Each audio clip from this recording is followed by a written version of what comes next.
wenn die Mama mit dem Seiden sind gekommen in Kishinev,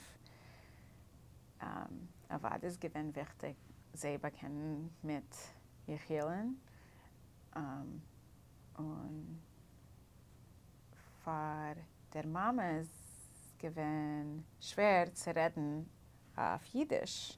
Und als redet wenig Englisch, man darf mit ihm reden auf Jiddisch.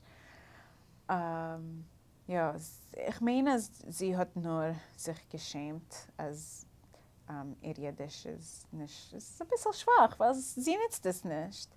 Aber jetzt, dank Gott und dank Yidish-Vokh oder Yugntruf oder dank mich, sie redet Jiddisch mit mir, Tumid. Jetzt, sie redet nur auf Jiddisch mit mir und das ist, weil es ist mir wichtig. Es ist nicht, weil es ist ihr interessant, aber mir ist es die beste Methode. Well, ein Chitz von Leben. Aber es ist sehr schöne Methode. Und es ist richtig, weil sie redet nur auf Spanisch mit meiner Schwester. Meine Schwester ist 7,5 Jahre jünger von mir und die ganze Leben hat meine Mama nur auf Spanisch geredet mit meiner Schwester. Weil ihr ist sehr wichtig, als wir dürfen sein oder bilingual oder trilingual.